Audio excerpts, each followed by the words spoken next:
Hello everyone. Today I will tell you a story. The story is titled, The Moment Corky Became Super Serious After Hearing a Strange Noise. Please like and subscribe to my channel if you appreciate me. You can skip this if you don't and like this video. Thank you very much. The story begins as follows. It was one of those quiet afternoons that felt almost too peaceful to notice. The sunlight slipped gently through the half-open window, landing on the wooden floor in warm, golden shapes. Outside, the street hummed softly with distant motorbikes and the occasional call of a street vendor. Inside the house, everything moved slowly, lazily, just the way Corky liked it. Corky, my dog, was lying beside my desk. His body was stretched out comfortably, his head resting on his front paws, one ear slightly folded in a way that always made him look like a sleepy cartoon character. Every few minutes, his tail would thump softly against the floor, not because he was excited, but simply because he was content. He had mastered the art of doing nothing while still enjoying every second of it. I was working on my laptop, typing without much thought, occasionally reaching down to scratch Corky behind the ears. Each time I did, he let out a small satisfied sigh, the kind that sounds like the world is exactly as it should be. The house felt safe, familiar, predictable. Then, suddenly, the sound came. It wasn't loud. It wasn't dramatic. It was just a faint, unfamiliar noise from somewhere near the front door, a soft metallic click, followed by something that sounded like a gentle scrape. But to Corky, it might as well have been thunder. In an instant, his entire body changed. His head snapped up. His ears stood tall and alert. His eyes, usually soft and playful, sharpened with intense focus. The lazy dog who had been melting into the floor a second ago transformed into a small, determined guardian.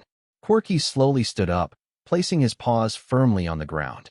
His posture was straight, his chest slightly puffed out, as if he were reminding himself of his responsibilities. His tail stopped wagging and froze midair. For a moment, he didn't move at all. He listened. I paused my typing and watched him with curiosity. "What is it, Corky?" I asked softly. He didn't look at me. Instead, he took a careful step toward the door, moving so quietly that his paws barely made a sound. His nose twitched as he sniffed the air, trying to read the invisible story carried by the smell of the house. Every muscle in his body was awake, alert, ready. To me, it was probably nothing. A neighbor closing a gate, a leaf brushing against metal, a sound I would forget in seconds. But to Corky, it was a mystery that demanded his full attention. He stopped halfway across the room, tilted his head slightly to the side, and listened again. His brows furrowed in concentration, giving him the most serious expression I had ever seen on his usually cheerful face. For a brief moment, the room felt different. Smaller, quieter, as if the world was holding its breath alongside him. And that was when I realized something important. Even in the calmest, most ordinary moments, Corky was always paying attention, always ready, always caring more deeply than I ever noticed. Corky stood there for a long time, frozen in his serious stance, as if he were guarding an invisible line between safety and danger. His eyes were locked on the door, but his ears were constantly adjusting, turning slightly as he tried to catch every tiny detail of sound. I slowly got up from my chair and walked closer to him. "It's okay," I whispered, not wanting to break his concentration too suddenly. But Corky didn't relax. Instead, he took another cautious step forward. His nails clicked softly against the floor, each sound measured and controlled. This was not the clumsy, playful dog who tripped over his own toys or chased his tail in circles. This was Corky in his most serious role, the protector. I found it both amusing and deeply touching.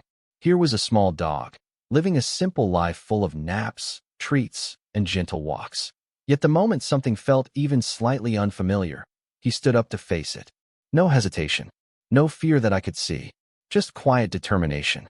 The strange noise came again. This time, it was clearer, a soft rustling sound, followed by a light tap against the door.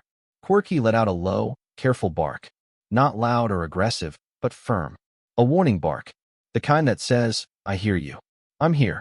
I gently placed a hand on his back.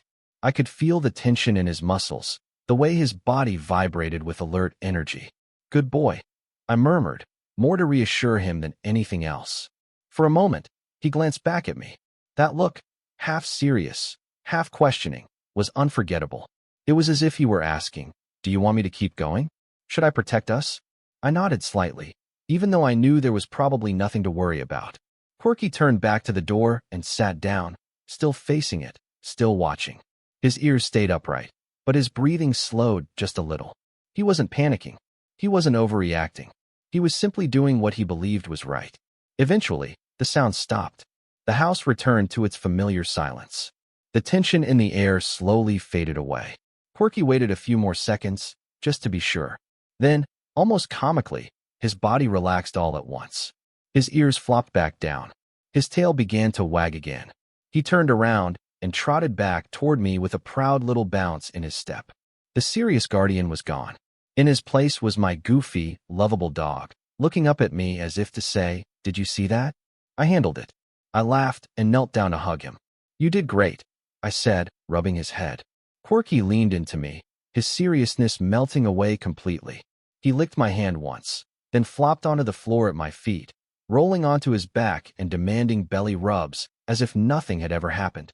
But I couldn't stop thinking about that moment, about how quickly he changed, about how deeply he cared, about how much responsibility he felt, even in a world that asked very little of him. Sometimes, we forget that animals are not just cute companions. They are emotional beings, full of instincts, loyalty, and a quiet sense of duty that doesn't need praise to exist.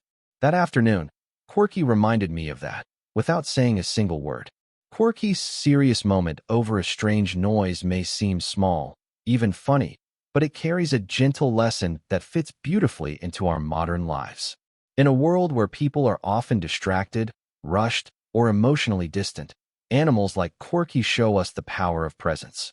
He listened carefully, reacted thoughtfully, and stayed calm while remaining alert. He didn't panic, and he didn't ignore what felt important. From Corky, we learn that caring doesn't have to be loud. Responsibility doesn't need applause.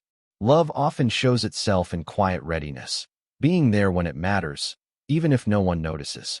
In our daily lives, we can apply this by paying more attention to the people and animals around us, listening instead of reacting too quickly, being present instead of distracted, protecting what we love, not out of fear, but out of genuine care. Most importantly, Corky reminds us of the deep bond between humans and animals. When we treat animals with kindness, patience, and respect, they return it with loyalty and emotional honesty that is rare and precious. By nurturing this bond, we don't just become better pet owners. We become better humans, learning empathy, responsibility, and unconditional love from those who give it so freely.